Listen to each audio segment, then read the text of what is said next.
Bismillahirrahmanirrahim. Bismillahirrahmanirrahim. Assalamualaikum warahmatullahi wabarakatuh. Selamat pagi, salam sejahtera untuk kita semua. Om Santi Santi Om Namo Buddhaya, salam kebajikan. Wo Tu Tong Tien. Salam. Baik Bapak Ibu sekalian, Bapak Ibu tentunya kita berjumpa kembali hari ini melalui dunia gaib setelah kemarin pada saat klasikal pembukaan kita sempat bertemu sebentar.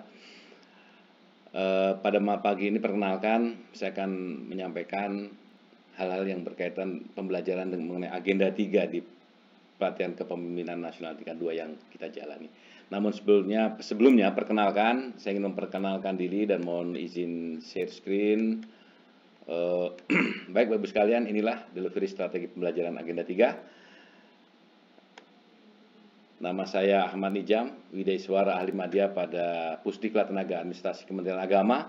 Saya lahir di Magelang 53 tahun yang lalu, kemudian saya sudah sampai pada Pembina Utama Muda 4C. Dan silakan Bapak Ibu berkomunikasi dengan saya baik melalui email maupun phone 0813-836-89091. Insya Allah 24 jam terbuka Pak. Ini tidak akan pernah mati jaringannya. Bapak Ibu sekalian, inilah beberapa perjalanan saya memulai staf pada tahun 88, kemudian menjadi kepala seksi pada Ditjen PHU, sampai kemudian saya memutuskan berhijrah menjadi Widaiswara pada Pusdiklat Tenaga Administrasi di tahun 2010, kemudian dipanggil lagi ke Ditjen Haji, dan terakhir kembali lagi ke WI, kemudian sampai hari ini saya menjadi Widaiswara Ahli Madya terhitung 1 Juni 2022 sampai dengan saat ini. Baik Bapak Ibu sekalian, pengembangan kompetensi kepemimpinan nasional sebenarnya dilatar belakangi oleh adanya tantangan organisasi berdasarkan hasil survei leadership plan, yaitu ada tuntutan yang paling banyak yang dihadapi adalah inovasi, digitalisasi, pengembangan SDM, kemudian ada cara kerja yang lebih efisien, serta bagaimana kemampuan membangun kolaborasi dan mempengaruhi stakeholders. Oleh karena itu, kemudian bahwa para pemimpin nasional ini harus memenuhi persyaratan kompetensi bagaimana berpikir inovatif, memiliki mindset berkembang, etika dan integritas, berpikir sistemik, juga menguasai teknologi digital, serta membangun kolaborasi dan mengelola perubahan, bahkan sampai kepada memimpin transformasi digital. Oleh karena itulah, pengembangan potensi kepemimpinan peserta plan memang menjadi hal yang niscaya. Bapak Ibu sekalian, terkait bersejalan dengan perkembangan kebutuhan terkini, maka LAN pun melakukan perubahan kebijakan yang cukup transformasional, perubahan kebijakan yang cukup radikal, yaitu baik dari sisi kurikulum maupun model pembelajarannya. Pada sebelumnya klasikal adalah satu keharusan, namun memulai periode Juni, blended learning, distance learning adalah sebuah kewajiban. Klasikal menjadi pilihan terakhir ketika kita akan mengadakan suatu pelatihan. Begitu juga bagaimana mata pelatihan pun kemudian dikembangkan, termasuk penilaian, serta penguji, dan seminar pun juga dikembangkan dengan kebutuhan terkini. Bapak Ibu sekalian, pelatihan struktural yang sebagaimana kita ketahui adalah untuk JPT Madya ada PKN tingkat 1 yang menghasilkan kepemimpinan kolaboratif, kemudian PKN tingkat 2 pada kepemimpinan strategis, PKA atau administrator pada kepemimpinan kinerja, dan kepemimpinan pengawas lebih pada kepemimpinan pelayanan. Pola pembelajaran untuk seluruh pelatihan kepemimpinan ini wajib hukumnya adalah blended learning, dimulai dengan klasikal dan non-klasikal. Baik Bapak Ibu sekalian, blended learning dilakukan tetap dengan memanfaatkan model klasikal pada tahap pertama, kemudian ada pembelajaran mandiri, klasikal tahap kedua. Tahap pertama ini lebih pada bagaimana materi-materi dasar disampaikan, ceramah-ceramah, kemudian nanti mandiri lebih pada belajar mandiri. Kemudian pada klasikal tahap kedua itu lebih bagaimana nanti ada visitasi, benchmark, stula dan sebagainya, dan melahirkan sebuah rancangan baik proyek perubahan maupun aksi perubahan bagi PKA dan PKP. Sedangkan setelah itu diseminarkan di tahap kedua, Bapak Ibu sekalian juga mengaktualisasikan kepemimpinan Bapak Ibu di tempat peserta. Kemudian setelah selesainya akan masuk pada pembelajaran klasikal tahap ketiga yang lebih intens pada nanti seminar rancangan seminar implementasi proyek perubahan. Bapak Ibu sekalian, kurikulum sebagaimana telah disampaikan kemarin pada saat overview, ada mata pelatihan inti, mata pelatihan dasar, dan mata pelatihan pilihan. Untuk mulai hari ini, Bapak Ibu akan memasuki agenda 3, yaitu manajemen strategis yang terdiri dari manajemen strategis sektor publik, kemudian isu strategis, marketing sektor publik, dan kemitraan pemerintah swasta atau public-private partnership. Karena agenda 1 maupun agenda 2 alhamdulillah mungkin sudah Bapak Ibu selesaikan, termasuk tugas-tugas yang cukup mengaksikan ya Bapak Ibu, membuat IC dan lain sebagainya. Bapak Ibu sekalian, agenda manajemen strategi itu menjadi embrio, untuk melahirkan ketika Bapak Ibu akan memasuki pada mapel keempat, tentu tanpa melupakan agenda 1 dan 2. Karena itu semua akan diimplementasikan pada agenda keempat, yaitu di mana ada VKN, visitasi kepemimpinan nasional, penyusunan policy brief, kemudian juga ada pembuatan proyek perubahan, yang pada muaranya adalah bagaimana meningkatkan kinerja strategis para JPT Pratama. Bapak Ibu sekalian, PKN 2 berbasis project based learning yang intinya adalah bagaimana pengalaman belajar peserta didik maupun peserta pelatihan maupun konsep yang dibangun berdasarkan produk yang dihasilkan dalam proses pembelajaran berbasis project. 3. Definisi mempunyai kesamaan dalam konteks adanya masalah-masalah tugas-tugas pembelajaran yang dipecahkan secara berkelompok untuk menghasilkan sebuah hasil yang dalam hal ini adalah proyek perubahan. Bapak Ibu sekalian, 3 mata pelatihan inti pada 4 agenda yang khususnya hari ini adalah agenda manajemen strategis akan kita dalami lebih lanjut.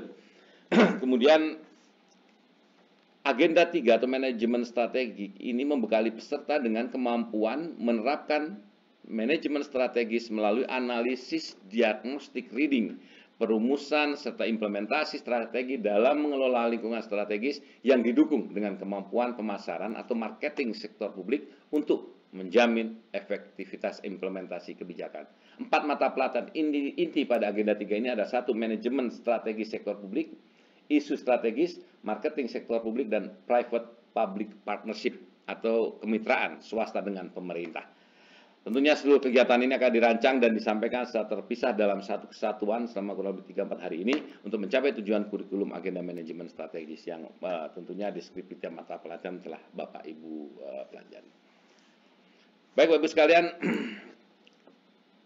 pada setiap mata pelatihan pilihan itu di setiap agenda seluruh peserta itu ada mata pelatihan pilihan yang menjadi reference nanti ketika Bapak Ibu menyusun atau mengimplementasikan proyek perubahan.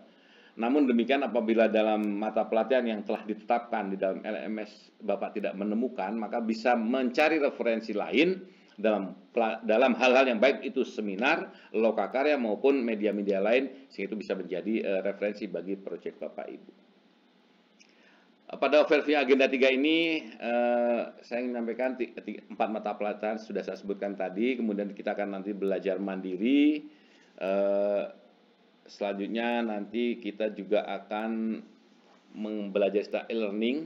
E-learning agenda 3 itu adalah berupa penugasan individu. Nanti setiap peserta diberikan tugas yang diarahkan untuk mampu menyusun strategi peningkatan kinerja strategis organisasi yang merupakan kelanjutan dari essay pada belajar mandiri. Kemudian penugasan kelompok, peserta diberikan tugas kelompok untuk menyusun manajemen strategis dalam mendiagnosa organisasi untuk beradaptasi dengan lingkungan yang strategis yang didukung dengan kemampuan pemasaran atau marketing sektor publik dan kemitraan dari makalah peserta atau disediakan oleh pengampu materi. Kemudian nanti kita juga akan sharing hasil penugasan kelompok sehingga bisa saja nanti hasil essay ini menjadi embrio bagi proyek perubahan Bapak Ibu sekalian.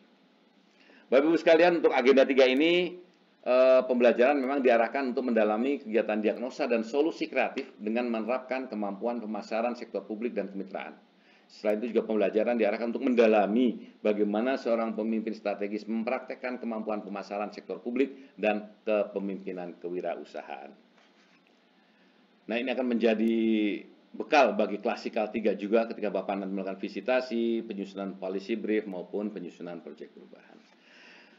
Kerangka pikir agenda 3 dapat, mungkin saya ingin memberikan contoh pada konteks pelatihan PKN Kementerian Agama ini. Satu, bahwa manajemen strategi sektor publik kita akan lebih nanti mengerucut pada RPJMN dan Stenstra Kementerian Kemudian isu strategis kita akan mengerucut pada penguatan moderasi beragama, dan kemudian di marketing sektor publik bagaimana membumikan moderasi beragama dalam kebijakan maupun dalam pelayanan kepada masyarakat, dan tentunya ini akan melibatkan memberdayakan stakeholders baik swasta maupun BUMN dalam public private partnership. Bapak Ibu sekalian, di manajemen strategi sektor publik, Bapak Ibu diminta untuk mampu menjelaskan konsep manajemen strategis sektor publik, menganalisis lingkungan strategis, dan mempraktekkan teknik penyusunan rencana strategis pada instansi pemerintah. Oleh karena itu, sebagai contoh, saya ingin menyampaikan yang berkaitan atau relevansi dengan tema PK ini adalah penguatan moderasi beragama, penguatan strategi penguatan moderasi beragama untuk pembangunan berkelanjutan. Tentu kita berbasis dasar hukum dari undang-undang sampai dengan PMA, Renstra dan sebagainya. Kemudian bagaimana kita akan menggali mengenai urgensi moderasi beragama, selanjutnya bagaimana penyelesaian relasi agama dan negara yang pada intinya adalah penguatan moderasi beragama, menghadirkan negara sebagai rumah bersama yang nama bagi bangsa Indonesia untuk menjalani kehidupan beragama yang rukun, damai, dan makmur. Kemudian dari seluruh fenomena yang ada, kita akan mungkin bisa saja Bapak Ibu menggunakan nanti iceberg analysis dan U-teori, bagaimana kita memotret fenomena yang terjadi, pola dan tren atau perilaku kebiasaan yang berjalan, bagaimana struktur penyebabnya, dan terakhir kita akan menemukan mental model, paradigma atau perspektif yang berkembang bagi masyarakat, pemerintah, swasta maupun ekosistem yang lain. Sehingga pada akhirnya kita sampai akan nanti pada reaktif bagaimana mensolusikan jalan keluar terbaik bagi permasalahan yang kita hadapi. Sedangkan isu strategis adalah untuk menumbuhkan kepekaan terhadap isu yang terkait dengan integritas, kewirausahaan, dan kebijakan nasional dalam rangka penyusunan competitive advantage pemerintah. Isu ini bisa tentang integritas kepemimpinan, kepemimpinan kewirausahaan, kebijakan nasional, dan isu strategis terkait dengan tema visitasi kepemimpinan nasional. Tentunya apa yang saya angkat tadi dengan tidak menyampingkan teman-teman dari BNPB misalnya, KPK, atau dari Pemda Pasaman Barat kalau tidak salah, juga dari instansi lain, Polri. Silakan nanti bagaimana ini sebagai contoh, sebagai embrio, nanti tentu disesuaikan dengan isu strategis di instansi dari masing-masing kementerian di luar Kementerian Agama. Nah, isu strategis bagaimana nanti ada 4 hal yang juga bisa Bapak elaborasi dari penguatan cara pandang, sikap, dan kaitan dengan penyiaran agama dan lain sebagainya, pengelolaan ibadah, kemudian penguatan harmonisasi dan kerukunan umat beragama dengan melibatkan berbagai pihak, apakah FKUB maupun lembaga agama, kemudian ada penyelesaian relasi agama dan budaya, bagaimana apresiasi terhadap ekspresi budaya berbasis nilai agama, pengembangan literasi khasana budaya, dan pelestarian situs dan perayaan keagamaan dan budaya memperkuat toleransi. Tentu ini akan melahirkan banyak hal dalam mengelola isu strategis yang tentu disesuaikan dengan instansi Bapak Ibu. Yang keempat adalah peningkatan kualitas pelayanan kehidupan beragama, apakah dari pelayanan, bimbingan keluarga, khususan ada haji dan umroh, produk halal, dan lain sebagainya. Kemudian yang kelima adalah pengembangan ekonomi dan sumber daya keagamaan, bagaimana sumber daya keagamaan sebagai sumber penguatan moderasi beragama. Apakah itu dana sosial, dana haji, kelembagaan ekonomi umat, dan lain sebagainya.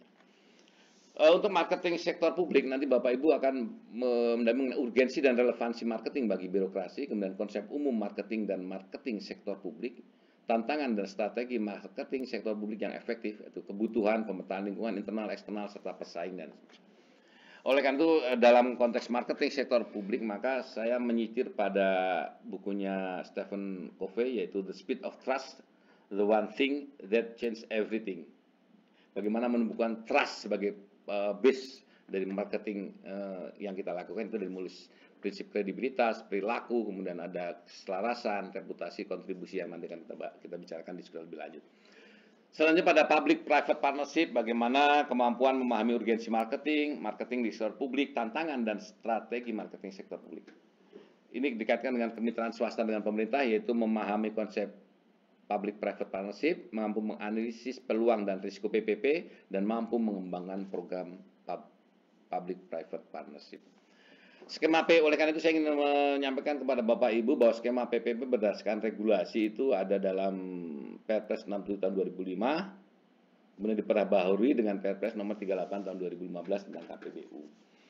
Ini ada 4 hal pokok yang perlu kita cermati bahwa dalam regulasi ini pemerintah dan swasta berbagi tanggung jawab dan resiko. Kemudian bantuan dari pihak swasta dapat menekan pengeluaran APBN maupun APBD serta bahkan mensubsidi kekurangan yang dialokasikan dalam APBN untuk satu program tertentu. Kemudian pihak swasta dipandang memiliki sumber daya yang berkualitas dan mumpuni sehingga dapat mewujudkan pembangunan infrastruktur yang efektif dan efisien. Sedangkan skema KPBU adalah pihak swasta akan mendirikan perseroan terbatas yang memang hanya bertujuan untuk melaksanakan proyek. Bapak Ibu sekalian, untuk sektor skema PPP ini dari mulai transportasi, jalan, sumber daya air, kemudian ada fasilitas pendidikan, sarana dan prasarana, kesenian dan sebagainya, sehingga sangat memungkinkan skema PPP ini diterapkan dalam berbagai aspek tugas fungsi kita sebagai aparatur pemerintah dan pemerintah pada umumnya. Baik, barangkali itu yang bisa saya sampaikan pada sesi ini. Kita akan lebih lanjut nanti esai bisa kita esai silakan dikerjakan, kemudian nanti diskus untuk penugasan kita akan setelah break yang satu ini. Terima kasih. Billahi taufiq wal hidayah. Assalamualaikum warahmatullahi wabarakatuh. Wis cukup. Udah.